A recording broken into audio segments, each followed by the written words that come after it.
Salut, c'est Zaba et commençons tout de suite. L'unité des loups-garous. Vers la fin de la Seconde Guerre mondiale, le régime de la Troisième Reich a déployé un ultime effort pour se doter d'un type très particulier de soldats spéciaux. Des soldats qui opéraient secrètement derrière les lignes ennemies, sous le nom de code Opération Werewolf, littéralement Opération Loup-garou. Ce régiment de volontaires d'élite était composé de soldats en uniforme qui devaient opérer de façon similaire aux commandos alliés. Ces soldats laissaient derrière eux un symbole qui ressemble à une croix gammée dessinée à la va-vite, mais c'était en fait la marque des loups-garous. Les membres de ce régiment spécial abattaient l'ennemi au moment où il était le plus vulnérable. Déployés majoritairement dans des zones rurales, ils ciblaient des soldats alliés seuls ou de petits groupes qu'il était facile de surprendre. Le siège de l'organisation était à Berlin et le plan était de former les recrues aux tactiques de guérilla et à la politique de la terre brûlée que les Allemands avaient observé chez les Soviétiques dans les territoires capturés comme l'Ukraine. Mais les choses ne s'étaient pas tout à fait déroulées comme prévu. Peu après l'invasion des Alliés en Normandie, des rumeurs ont commencé à circuler sur une force secrète de guérilla allemande. L'année suivante, le célèbre Joseph Goebbels a exhorté chaque Allemand à se battre jusqu'à la fin dans ce qui est devenu le discours du loup-garou. Mais à cette époque, le monde était loin de savoir que l'unité Werewolf avait déjà été partiellement démantelée. D'ailleurs, elle n'a jamais été à la hauteur du battage médiatique et de l'espoir qui l'entourait. Mais la propagande continue de se répandre, principalement par le biais d'une station de radio appelée Radio Werewolf, qui prétend que les Alliés prévoient de réduire les Allemands en esclavage. L'émission appelle les Allemands à tenir bon, et ce, même s'ils doivent le payer de leur vie.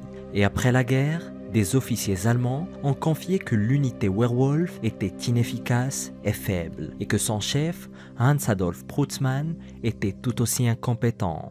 En d'autres termes, elle était très loin de ce que raconte la légende, et n'était qu'une non-menace dès sa création. Projet San José. Entre 1944 et 1947, le gouvernement américain a réalisé une série d'expériences afin de tester les effets du gaz moutarde sur les humains dans des conditions tropicales. Les militaires ont donc largué du gaz moutarde dans la jungle depuis des avions sur l'île panaméenne de San José. Ils ont ensuite observé et comparé les effets sur les participants panaméens et caucasiens pour noter s'il y avait une différence. Et surprise, il n'y en avait pas. Mais ce n'est malheureusement que l'une des nombreuses expériences basées sur la race que le gouvernement des États-Unis a reconnues à contre-cœur au cours des dernières décennies. Le National Public Radio, NPR, a obtenu des documents déclassifiés sur le projet de San José, qui indique que le but de l'expérience était de recueillir des données sur, je cite, « le comportement des agents chimiques létaux ». En d'autres termes, les militaires ont sciemment exposé les participants à des substances mortelles. Le gaz moutarde endommage l'ADN presque instantanément à son contact, selon la NPR. Rollins Edwards, vétéran de la Seconde Guerre mondiale, a déclaré aux médias qu'il avait l'impression d'être en feu. Le produit chimique provoque de graves blessures, notamment de grosses cloques sur la peau et dans les poumons qui entraînent souvent des maladies chroniques et mortelles comme l'emphysème, le cancer de la peau ou la leucémie. Le projet San José, ainsi que d'autres expériences sur le gaz moutarde qui ont eu lieu pendant la Seconde Guerre mondiale, ont été menées dans le plus grand secret. Elles ne figuraient pas dans les dossiers militaires des soldats et les autorités fédérales n'ont admis ces tests horribles qu'en 1991. Entre-temps, le gouvernement est accusé d'avoir ignoré les demandes d'archives publiques et les études académiques sur le sujet. Et pour aggraver les choses, le Pentagone a prétendu pendant des années que tous les résidus et déchets chimiques sur San José avaient été nettoyés. Mais les autorités panaméennes ont prouvé que c'était un énorme mensonge en 2001, quand ils ont annoncé qu'ils avaient trouvé 7 armes chimiques intactes sur l'île, et les autorités soupçonnent qu'il y en avait beaucoup plus. Et le gouvernement américain a finalement accepté en 2017 de faire le ménage dans ce désastre vieux de plusieurs décennies. Opération Eiche. Les forces alliées ont envahi l'Italie en 1943. À ce moment-là, une grande partie du pays se considère comme ayant perdu la guerre et le dictateur Mussolini est alors convoqué par le roi, remplacé par le maréchal Badoglio et emprisonné. Mais cette situation trouble le dictateur allemand, son grand ami et soutien, qui pense qu'il est nécessaire de le maintenir au pouvoir afin de conserver le soutien de l'Italie dans la guerre. Et il n'avait d'ailleurs pas tort. L'Italie avait déjà accepté de s'engager dans des pourparlers de paix secrets avec les Alliés derrière le dos des Allemands, ajoutant ainsi à la paranoïa du régime du Troisième Reich. C'est là que les Allemands envahissent le nord de l'Italie, divisant le pays en deux, fomentant par la même occasion une mission digne d'Hollywood pour sauver le dictateur italien.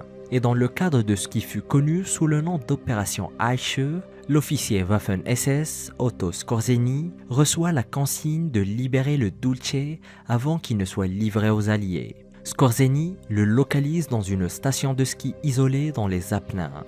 Il s'y rendit en planeur avec son équipe de 16 soldats SS qui s'approchèrent en silence avant de prendre d'assaut la propriété. Les intrus ont facilement maîtrisé les gardes et ont détruit leur équipement radio.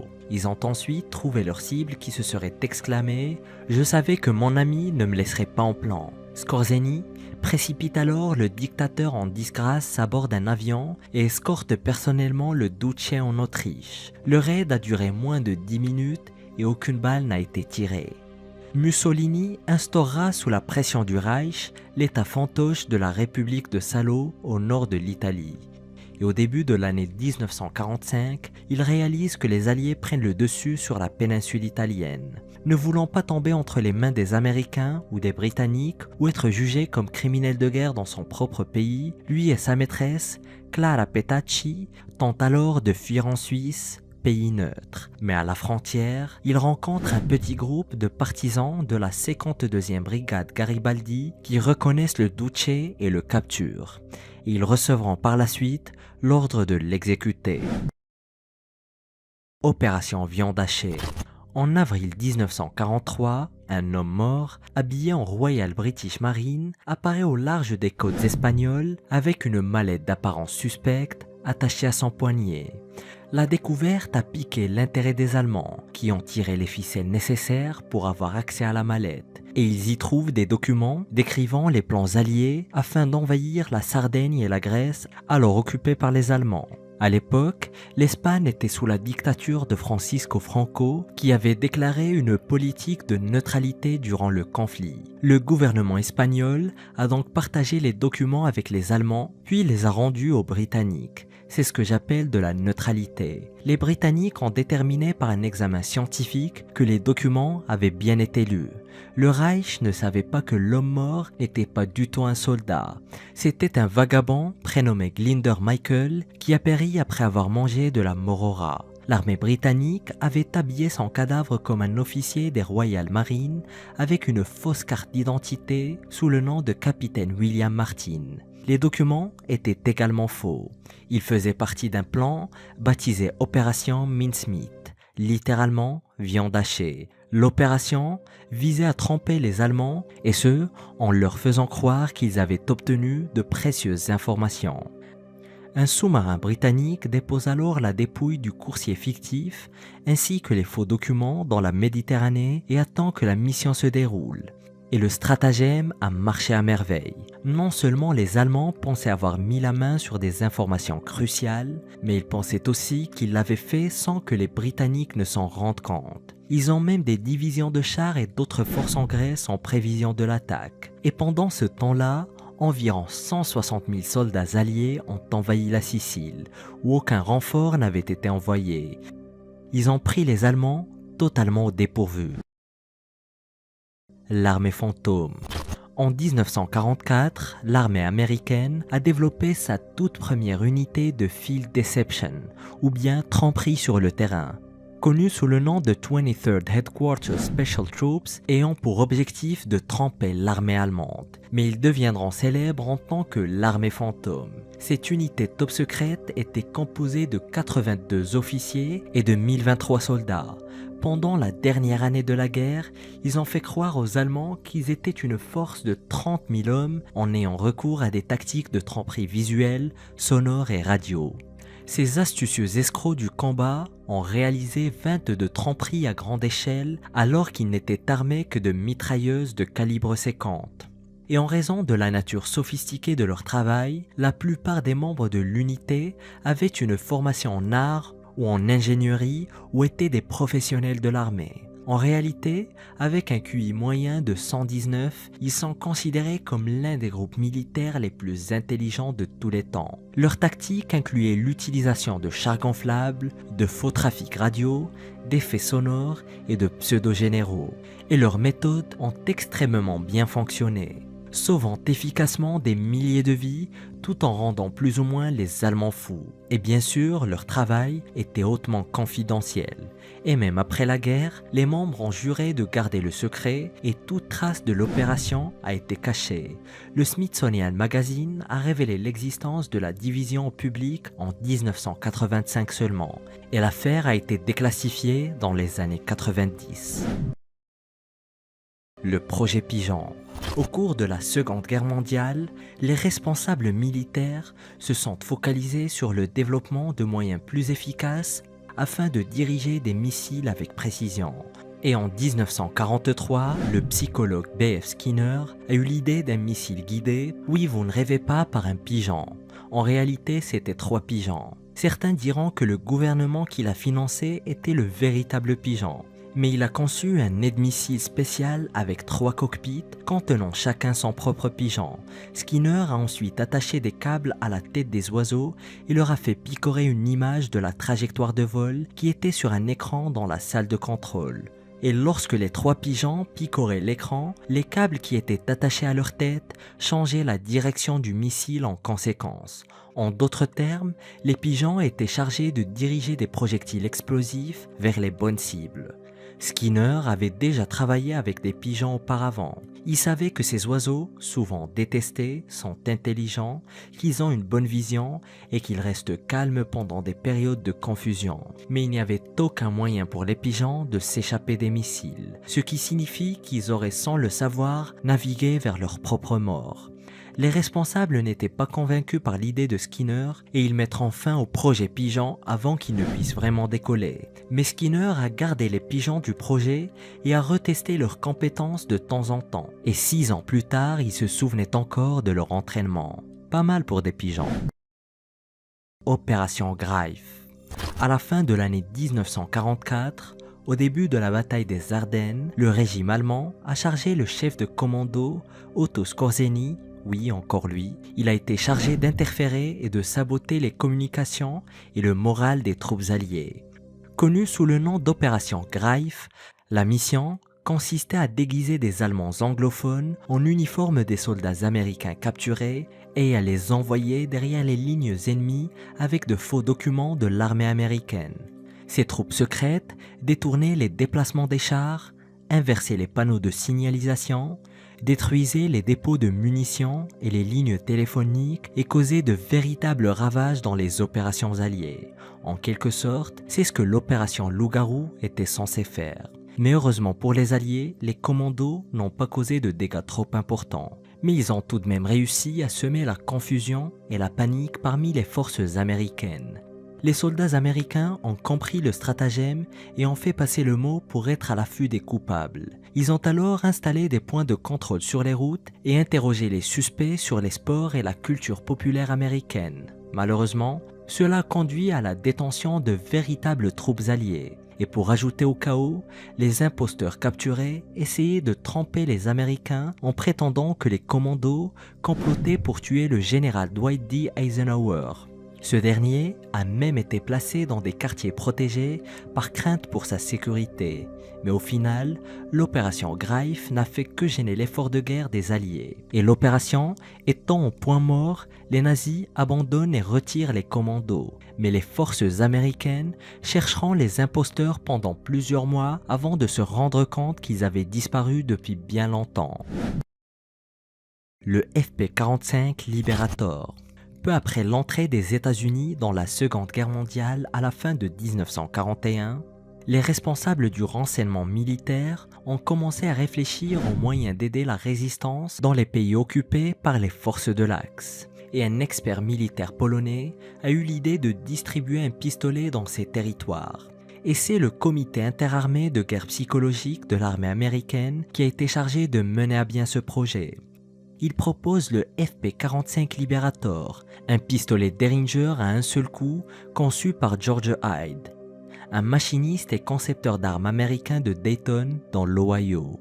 General Motors fabrique alors discrètement près d'1 million de FP-45 sous le nom de code Flare Projector calibre 45, afin d'éviter que le public ne se rende compte qu'un pistolet était produit en série. Même les pièces figurant sur les dessins portaient des noms de code, de sorte que personne ne pouvait vraiment savoir de quoi il s'agissait. C'était une arme maladroite, mais elle n'était pas destinée à être utilisée en première ligne et n'a jamais été distribuée aux troupes alliées. L'objectif principal du FP-45 était de le larguer en masse derrière les lignes ennemies en tant qu'arme pour la résistance. Il a été conçu comme une arme de poing rapide et pratique qu'un résistant pouvait saisir, tirer sur les membres des forces d'occupation et ensuite s'emparer des meilleures armes que l'ennemi avait à portée de main. D'ailleurs, de nombreux combattants de la résistance eurent une excellente arme pour en obtenir une autre.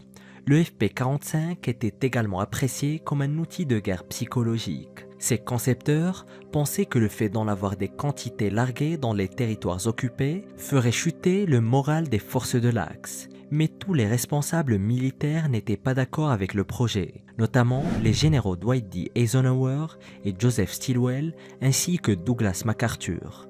Au final, moins de 25 000 du demi-million de FP-45 envoyés en Grande-Bretagne pour la résistance française ont été véritablement distribués. Le reste a finalement été fondu pour en faire de la ferraille ou jeté à la mer. Mais comme l'activité de la résistance était très rarement documentée, il est impossible de savoir si le FP-45 a servi l'usage auquel il était destiné et si oui, dans quelle mesure.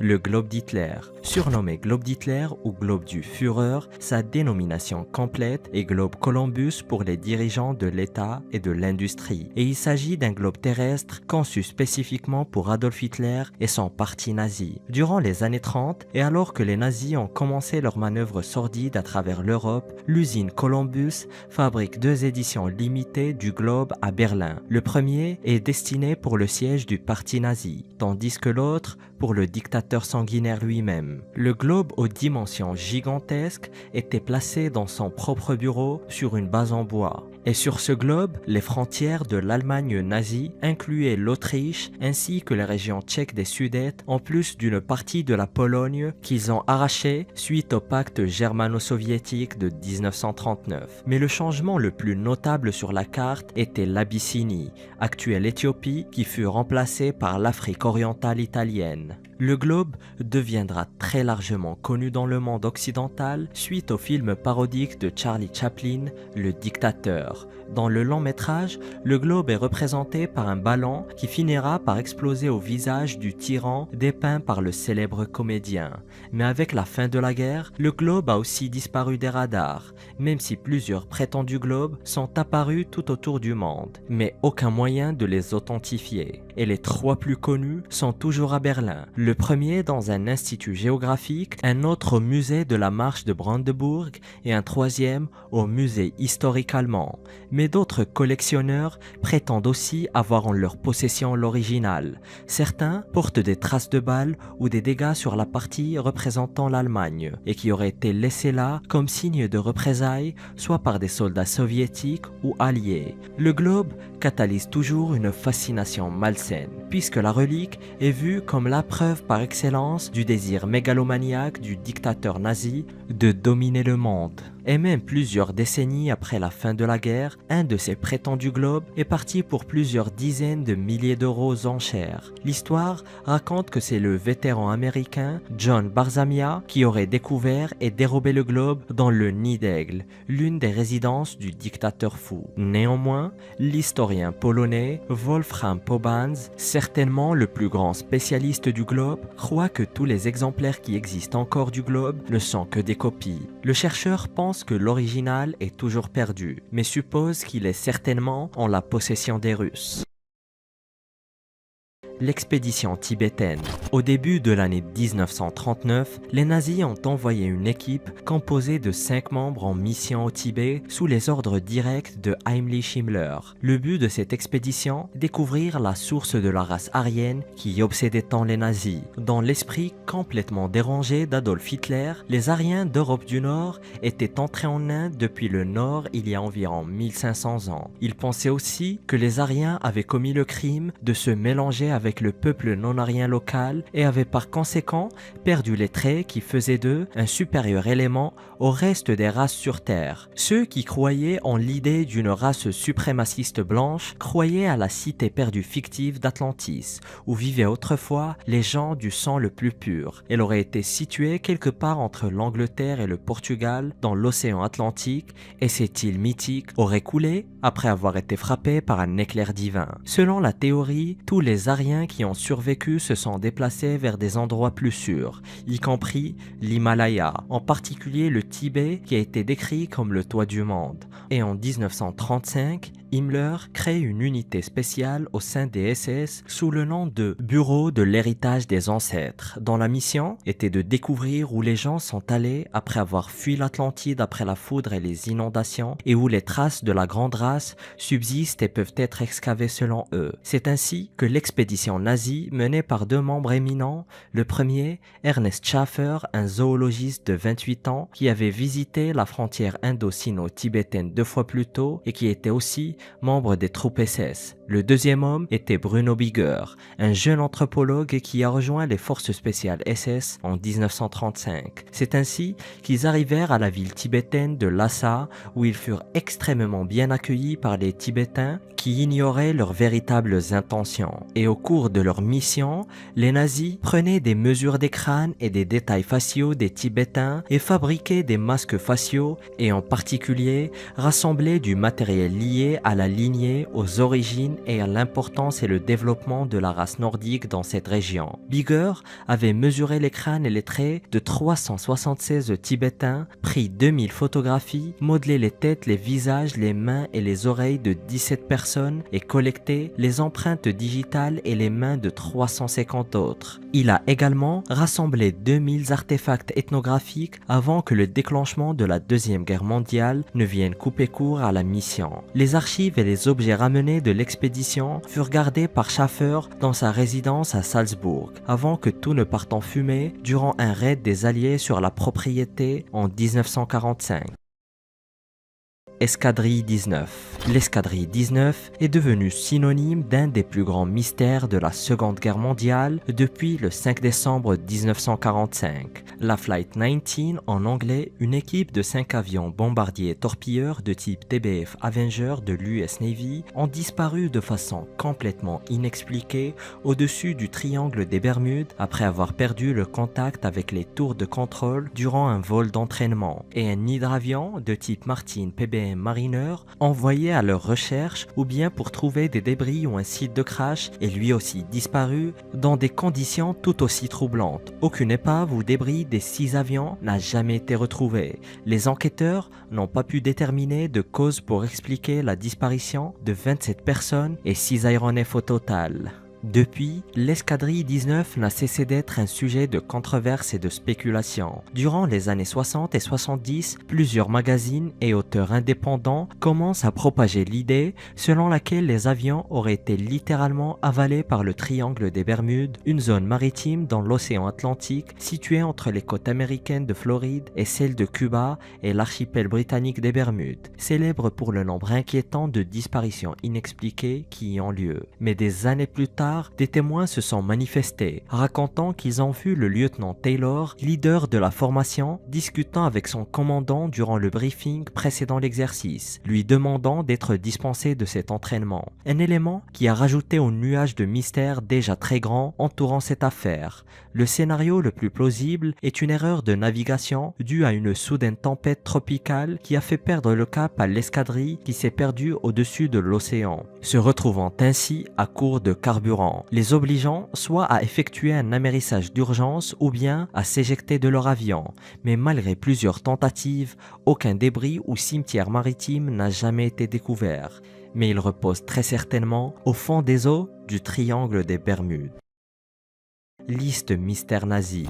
L'un des pires endroits de l'histoire de l'humanité, le camp d'Auschwitz, a ouvert ses portes en 1940 et c'était le plus grand camp de concentration nazi. Situé au sud de la Pologne occupée, l'endroit a au début servi comme lieu de détention pour des prisonniers politiques. Néanmoins, ça a très vite évolué en un réseau de sites où des prisonniers juifs ainsi que d'autres groupes marginalisés ont connu les pires exactions aux mains de leurs tortionnaires nazis. Et en 2009, durant des travaux routiniers de conservation dans le complexe, l'historien polonais Dominik Sinowik retrouve un document mystérieux contenant les noms de 17 soldats britanniques écrits en crayon et en écriture script. L'historien Dominik Sinowik a découvert le papier sous des débris dans un bunker au sein du camp annexe de Monowitz où étaient généralement gardés des prisonniers britanniques. La majorité de ce qui est écrit sur le papier est incompréhensible et ni Sinowik ni d'autres historiens ne sont parvenus à le déchiffrer ni à déterminer à quoi il servait. Sinowik confiait dans une interview, je cite, « C'était clairement les noms de soldats anglais, nous présumons des prisonniers de guerre, mais nous voulons essayer d'en savoir plus sur eux et nous aurons besoin de l'aide des Britanniques pour le faire. Mais les experts et les historiens restent divisés et la liste des 17 noms reste un véritable mystère. Et même si la plupart avancent que ce sont les noms de prisonniers de guerre juifs détenus dans les camps, d'autres avancent la théorie que les noms appartiennent à une division britannique SS, les Britisches Freikorps, qui se sont battus auprès des nazis durant la Deuxième Guerre mondiale. Et pour rajouter encore plus au mystère, certains des noms portaient des coches à côté, mais leur signification reste inconnue. Et même si les autorités polonaises ont présumément fait une demande pour accéder aux archives militaires britanniques afin de trouver une quelconque concordance, il n'y a eu que très peu d'avancées majeures sur l'affaire depuis 2010. Le pape et le diable. Durant la Seconde Guerre mondiale, le Vatican décide devant l'incrédulité de plusieurs de suivre une politique de neutralité. Ce n'est qu'en 1943 que le pape décide de s'impliquer en servant de relais de transmission entre la résistance allemande et les Alliés, alors même que les troupes nazies étaient au seuil de leurs portes puisqu'il occupait la ville de Rome. C'est ainsi que le général SS Karl Wolff raconte qu'il aurait reçu l'ordre de la part d'Adolf Hitler lui-même de préparer une mission afin d'arrêter, de kidnapper et de relocaliser le pape plus au nord, l'isolant ainsi des Alliés et le tenant par la même occasion dans sa poigne. L'histoire fait surface en 72 quand le général Karl Wolff a lui-même écrit, je cite, « J'ai reçu d'Hitler en personne l'ordre d'enlever le pape Pie XII. Il aurait reçu l'ordre de s'emparer du Vatican et de relocaliser le pape au Liechtenstein, un état entre guillemets neutre. Mais il y a plusieurs avis contradictoires sur l'affaire. Dan Kurzman, un ancien correspondant du Washington Post, prétend dans son livre Special Mission sur le sujet que les entretiens qu'il a conduits avec plusieurs personnes impliquées du côté allemand comme du côté du Vatican, parmi lesquelles Karl Wolff, laissent très peu de doute quant à la véracité de la volonté de kidnapper le pape. Il rajoute que s'il n'existe aucun document allemand qui fait mention de l'affaire, c'est bien parce que Hitler lui-même interdisait formellement que tout détail de la mission secrète ne soit mis sur écrit. Le journaliste britannique John Cornwall lui aussi croit que le stratagème secret était bel et bien réel et que ce sont les conseillers du dictateur, en l'occurrence Goebbels, ministre de la propagande, qui le dissuada, le convainquant qu'une telle opération aurait un impact dévastateur sur l'opinion internationale.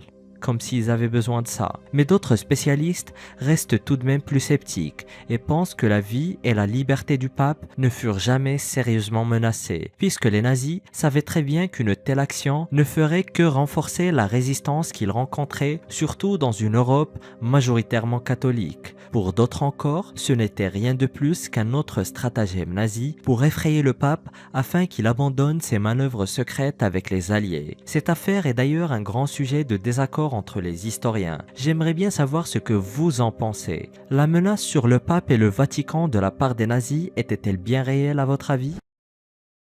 Opération Pastorius. Hitler était convaincu que s'il voulait dominer le monde, il devait affaiblir les États-Unis. Mais la grande distance et le fait que la majorité de ses ressources étaient déjà engagées en Europe rendaient une offensive directe tout simplement impossible. C'est ainsi qu'il entreprend de saboter le pays de l'intérieur en ciblant plusieurs points clés de l'économie américaine. Et l'une des offensives les plus importantes pour atteindre son but était l'opération Pastorius, où il prévoyait de s'attaquer à plusieurs cibles économiques américaines, notamment les centrales hydroélectriques aux chutes du Niagara, plusieurs usines de fabrication d'aluminium, la célèbre courbe ferroviaire de la Horseshoe Curve en Pennsylvanie et le Hellgate Bridge, un pont ferroviaire traversant l'East River à New York, ainsi que plusieurs autres infrastructures, usines et équipements divers. Et en juin 1942, 8 agents ayant au préalable vécu aux États-Unis furent recrutés. 2 d'entre eux étaient déjà des citoyens américains et les autres reçurent de faux documents de voyage ainsi que 175 000 $ en cash afin de mener à bien leur mission. Et chaque agent était assigné à un objectif bien spécifique avant d'embarquer dans des sous-marins U-boat à destination de la côte est des États-Unis. Le premier sous-marin approcha la côte à Amagansett, à l'est de la ville de New York sur Long Island. Il débarqua 4 saboteurs, tandis que le deuxième sous-marin débarquait les 4 autres membres restants au sud de Jacksonville en Floride. L'équipe du premier U-boat arriva jusqu'à la côte en uniforme militaire de façon à être considérés comme des prisonniers de guerre et non comme des espions s'ils étaient capturés. Ils apportèrent avec eux et enterrèrent assez d'explosifs, d'amorces et d'engins incendiaires pour mener 2 ans d'opération. Mais aussitôt arrivés à New York, 2 d'entre eux allèrent tout de suite au FBI pour se dénoncer, rajoutant qu'ils n'avaient aucune intention de mener la mission et que leur seul objectif était d'échapper à l'Allemagne nazie. Et les 6 autres saboteurs furent très vite arrêtés. Mais malgré leur reddition volontaire qui a permis aux États-Unis de démanteler la mission, l'un d'entre eux fut condamné à la prison à vie, tandis que l'autre eut une sentence de 30 années de prison. Les 6 autres furent exécutés le même jour sur la chaise électrique. La bataille de Los Angeles. Dans les mois qui ont suivi l'attaque japonaise sur la base de Pearl Harbor à Hawaï le 7 décembre 1941 et l'entrée des États-Unis officiellement dans la Deuxième Guerre mondiale, la paranoïa n'a cessé de s'intensifier dans tout le pays. Un sentiment renforcé par les différentes attaques menées au large de la côte ouest des États-Unis sur plusieurs navires de guerre américains de décembre 41 jusqu'en février 42. En quelques mois, la peur gagna la population américaine, spécialement le long de la côte ouest où une attaque japonaise était bien plus qu'une simple probabilité. Et dans toute la partie ouest du pays, les autorités imposèrent des couvre-feux, voire même des interdictions totales d'allumer les lumières pour des bâtiments, des écoles et même des véhicules. Et les rumeurs sur une attaque imminente se sont intensifiées au point que l'armée américaine a commencé à déployer des soldats pour protéger des endroits clés de missions de sabotage, la plus connue étant dans le studio de Walt Disney au sud de la Californie. Et alors que les États-Unis se préparaient sérieusement à une guerre sur leur sol, des bunkers et des missiles anti-aériens ont été installés un peu partout dans le pays. Chaque ville, village ou même petit patelin avait un protocole très strict en cas d'attaque aérienne. Et le 24 février 1942, la tension et la paranoïa atteignirent leur paroxysme quand l'Office of Naval Intelligence annonce une attaque imminente sur la Californie et qu'elle aurait certainement lieu dans les 10 prochaines heures. À 2h25 du matin, les sirènes d'alerte publique étaient audibles à travers tout le comté de Los Angeles. Le maire ordonna une extinction totale des feux. Pour le restant de la nuit, ainsi que très tôt le matin, la 37e brigade côtière d'artillerie tire plus de 1400 obus au total sur des prétendus avions ennemis. Et quand le couvre-feu est levé à 7h21 du matin, plusieurs projecteurs à très haute puissance sont pointés vers le ciel pour les prochains jours, afin d'illuminer de potentielles menaces ou bien pour signaler un quelconque danger. Mais ces flashs créèrent encore plus la confusion chez la population, pensant que ces flashs venaient des assaillants.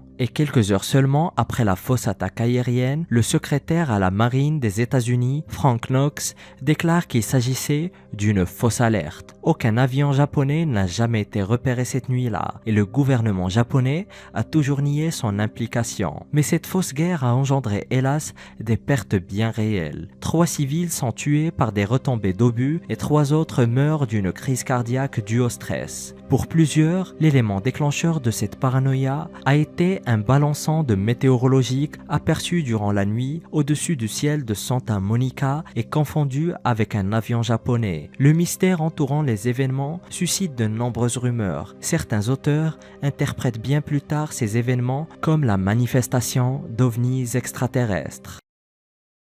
OVNI ou allemand. En décembre, le reporter de l'Associated Press, Robert C. Wilson, est arrivé à Dijon, ou plus précisément à la base aérienne 102 Dijon-Langwick, où le 415e escadron était stationné pour interviewer les hommes qui avaient repéré les Foo Fighters. Il croyait que le phénomène pourrait provenir d'une sorte d'invention allemande jusqu'ici inconnue. Puis, le 13 décembre, le New York Times a publié un communiqué de presse rédigé par le SHAEF ou le Supreme Headquarters Allied Expeditionary Force. Le communiqué référant à l'étrange phénomène comme une arme ennemie, je cite, « Une nouvelle arme allemande a fait son apparition sur le front ouest. Des aviateurs américains rapportent qu'ils rencontrent des sphères argentées au-dessus des territoires allemands. Les sphères se manifestent soit seules ou en essaim. Parfois, elles sont semi-transparentes. Cependant, l'article de Wilson est paru le jour de l'an en 1945 et fait allusion à la possibilité d'avions extraterrestres, déclenchant par la même occasion une frénésie mondiale et incitant les journaux du monde entier à reprendre l'histoire avec des images de soucoupes volantes en couverture. Peu après, d'autres théories sur l'incident ont fait surface, allant de ballons météo japonais aux hallucinations liées à la fatigue des pilotes et même des phénomènes météorologiques étranges semblables au feu de Saint-Elme. Cependant, les membres de l'équipage ont rejeté avec véhémence ces théories, d'autant plus que les explications ne justifiaient pas pourquoi les lumières semblaient suivre et reproduire les mouvements de leur avion. Les hommes étaient fermes dans leur revendication que les lumières étaient bel et bien réelles et qu'elles ne ressemblaient à aucune autre chose qu'ils aient vue auparavant. Mais l'une des théories les plus importantes entourant les Foo Fighters était celle d'un programme secret allemand. D'une part, les observations ont toutes pris place sur l'Europe occupée, à la fois lorsque la Luftwaffe a attaqué des bases alliées tous les jours, et pour étayer la théorie encore plus, toutes les observations se sont soudainement arrêtées après la fin de la guerre. Le lien le plus convaincant qui relie les Foo Fighters à l'Allemagne est la fusée V2. Cette fusée a été développée par Werner von Braun, un ingénieur de génie qui est devenu un scientifique de premier plan dans la course à l'espace lors de la guerre froide. Le dictateur allemand avait utilisé le missile balistique à longue portée en 1944 contre la Belgique et d'autres territoires européens. Cependant, et selon l'auteur en aviation militaire, Nicolas Veronico, cette théorie ne tient pas la route et aucun élément de l'arsenal de l'aviation militaire de l'Allemagne ne peut expliquer les Foo Fighters, confirmant que la fusée V2 ne dispose ni de la maniabilité ni de la capacité de changer de vitesse et de direction brusquement comme le faisaient les Foo Fighters. Une histoire conflictuelle. Bien que le commandement de l'US Army ait envoyé une équipe d'officiers pour enquêter sur les Foo Fighters, les résultats de l'enquête ont été perdus après la guerre. En 1953, la nouvellement créée CIA a convoqué un panel de 6 personnes composé des scientifiques américains les plus éminents, spécialisés en technologie aéronautique expérimentale. Leur but étant de déterminer si les Foo Fighters constituaient une menace pour la sécurité nationale. Le Robertson Panel, ou jury Robertson, nommé d'après son président, le physicien Howard P. Robertson, a exploré plusieurs pistes possibles pour les incidents, y compris des phénomènes électrostatiques et électromagnétiques, des reflets de cristaux de glace et des attaques ennemies. Mais l'enquête n'a rien donné de concret. Les rapports faisant mention de Foo Fighters allaient finir par être classés dans la catégorie de la pseudoscience. Mais les répercussions de la première expérience réelle des États-Unis et du monde occidental moderne avec des phénomènes volants non identifiés allaient perdurer des décennies durant. 2 ans seulement après la parution du rapport du journaliste Wilson sur les Foo Fighters au-dessus de l'Europe, l'incident de Roswell a pris place. Pour la deuxième fois en seulement 2 ans, les journaux américains donnaient une place primordiale à l'histoire d'un crash de balancante de l'Air Force dans un ranch près de Roswell au Nouveau-Mexique, affichant en couverture des images de vaisseaux extraterrestres. Depuis lors, la fascination américaine pour les ovnis n'a fait que grandir, mais le gouvernement a toujours refusé de confirmer la présence d'extraterrestres. Mais les événements rapportés par les pilotes alliés lors de la Seconde Guerre mondiale restent toujours inexpliqués. Et c'est certainement le plus grand mystère de la Seconde Guerre mondiale. Base au pôle Nord. Un groupe de scientifiques a fait une découverte unique. Ils ont trouvé les vestiges d'une ancienne base secrète nazie dans l'archipel Franz-Joseph, à environ 1000 km du pôle Nord, dans le cercle arctique. Cette base nommée Schatzgräber, qui peut se traduire par chercheur de trésors, aurait été construite par les Allemands durant l'invasion de l'URSS par le Troisième Reich. Ils se sont même rendus sur l'île durant l'été et ils sont tombés sur plus de 500 artefacts laissés là par des officiers allemands. La localisation de ce bâtiment avait été révélée dans quelques documents d'archives, mais personne n'avait encore eu la chance de la découvrir. Certains historiens misaient d'ailleurs sur le fait qu'il s'agissait d'un simple mythe. Mais plus de 70 ans après son abandon, cette base a pourtant été mise au jour par les scientifiques. Il faut dire que les vestiges et les preuves ne laissent pas grand doute quant à l'existence de cette base, puisque les scientifiques ont découvert des bidons d'essence, des jerrycans, des douilles et des balles, des documents manuscrits, ainsi que des reliques datant de la Seconde Guerre mondiale. Mais ils ont surtout découvert des bunkers. Cette base était principalement utilisée comme station météo afin de guider les troupes allemandes sur les territoires de l'URSS. Au total, plus de 1000 bulletins auraient été envoyés en 2 ans aux soldats du Troisième Reich. La base aurait été bâtie sur ordre direct du dictateur allemand avant d'être définitivement abandonnée. On a même retrouvé des documents qui racontent que des soldats présents sur place, à court de vivres, auraient mangé de la viande d'ours polaire crue infectée par des vers, et gravement malades, ils auraient dû être évacués en urgence à bord d'un U-boat allemand. Mais la moitié d'entre eux auraient succombé pendant leur voyage. La forêt de la Svastika. Il y a environ 3 décennies, un paysagiste allemand a remarqué des anomalies mystérieuses dans la formation des arbres de la forêt. En réalisant des prises de vue aériennes pour identifier des lignes d'irrigation au milieu des centaines de pins verdoyants de la commune de Zernikov, sa vue s'arrête sur un étonnant groupe d'arbres. Environ 140 mélèzes forment une croix gammée qui ressort très bien par ses couleurs brunes et oranges de 60 mètres d'envergure au beau milieu de la forêt. Le paysagiste était tellement choqué par sa découverte qu'il croyait halluciner. Mais ce qui allait suivre était encore plus rocambolesque. Une investigation très étrange a révélé un mystère encore plus grand. Les enquêteurs ont survolé la région avec un avion et il s'est avéré que c'était loin d'être la seule svastika au milieu des arbres des forêts. Et il pourrait y avoir d'autres cas similaires dans toute l'Allemagne, selon le Spiegel. Dans la forêt d'Asterode, des soldats américains ont découvert dans les années 70 une autre croix ainsi que le nombre 1933, l'année d'accession au pouvoir du dictateur allemand. L'histoire la plus étonnante se déroule très loin des forêts allemandes. Il faut se rendre jusqu'au Kyrgyzstan, en Asie centrale, comme le raconte le New York Times, pour trouver sur le versant d'une montagne de Tashbashat une autre forêt en forme de croix. La légende raconte qu'ils auraient été plantés par des prisonniers de guerre allemands au sortir de la Seconde Guerre mondiale, à l'insu de leurs geôliers soviétiques. Le motif est apparu 2 décennies plus tard, mais là aussi, ce paysage dérangeant a suscité bien des récits contradictoires. Le superviseur de la forêt, d'origine allemande, aurait fait planter les sapins de cette manière durant les années 40, à moins qu'il ne s'agisse de l'œuvre d'un nationaliste allemand après la mort de Staline, explique le New York Times. Pour la découverte initiale, un garde forestier local a découvert que les arbres ont été plantés dans les années 30. Ces conifères, les seuls à perdre leurs aiguilles en hiver, font apparaître l'emblème quelques semaines par an seulement, lorsqu'ils arborent leur couleur jaune ou brune au milieu des pins. Mais le mystère perdure toujours sur l'origine exacte de cette initiative. Certaines sources attribuent la paternité du symbole à un dirigeant local adhérent à la terrible idéologie, qui aurait ordonné de planter ces arbres à l'occasion de l'anniversaire du dictateur allemand. Mais le plus troublant dans l'histoire est certainement le fait que ces symboles soient passés inaperçus pendant toutes ces décennies, et ce, durant la période communiste et même après la chute du mur de Berlin. Personne n'a réalisé que ces symboles étaient éparpillés un peu partout dans les forêts allemandes qu'en 1992. USS Greyback.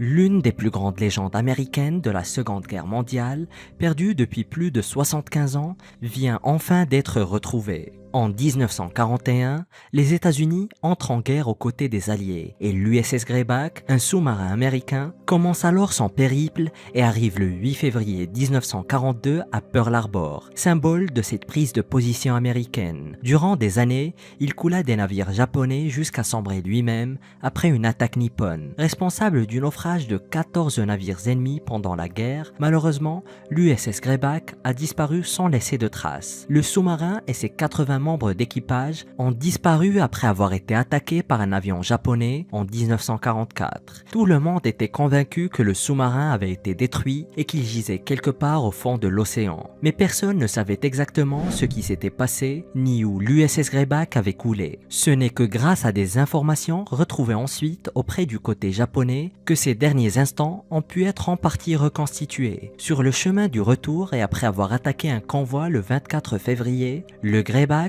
utilise ses 2 torpilles restantes pour couler le cargo Ceylon Maru 3 jours plus tard. Ce jour-là, le 27 février, un avion bombardier torpilleur japonais le repère à la surface de l'eau et largue une bombe de 200 kg.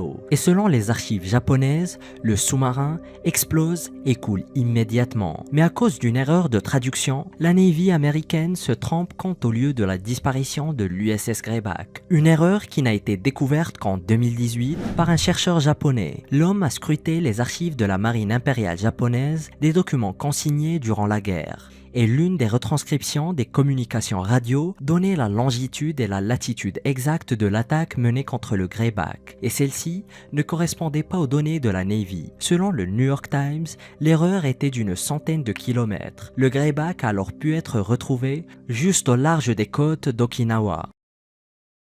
Parmi tant d'autres. Après l'étrange incident de novembre, Schulter, Myers et Ringwald ont décidé de garder ce qu'ils ont vécu secret et le cacher de leurs collègues du 415e escadron, craignant d'être ostracisés ou moqués par leurs collègues. Mais il n'a pas fallu longtemps avant que d'autres membres de l'unité ne rapportent des observations similaires. Plusieurs membres d'équipage ont rapidement commencé à décrire des faisceaux de lumière volant à côté de leur avion à des vitesses de plus de 200 miles à l'heure. Les faisceaux variaient en couleur du rouge à l'orange au vert et apparaissaient dans des formations allant jusqu'à 10 lumières, déjouant très souvent les avions alliés qu'ils suivaient. Selon l'un des rapports de ces événements, les équipages étaient, je cite, suivis de lumières qui clignotent et s'éteignent en changeant de couleur, etc.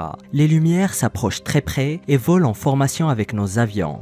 Elles s'agitent et tiennent les équipages sur les nerfs lorsqu'elles les rencontrent, principalement parce qu'ils ne peuvent pas les expliquer et il est demandé que des informations supplémentaires soient fournies à ce sujet. Surtout, au vu des expériences similaires vécues par d'autres unités de nuit. Et même si les lumières étaient souvent appelées Crowd Fireballs dans le théâtre d'opérations européen, le terme Foo Fighter finira par être le plus populaire. Et malgré de nombreux comptes rendus écrits de certains des pilotes alliés les mieux entraînés, aucune des lumières n'est jamais apparue sur les radars. Et cette nonne a reçu un message terrifiant venant du diable lui-même lors d'un épisode de possession. Découvre son histoire en cliquant sur cette vidéo.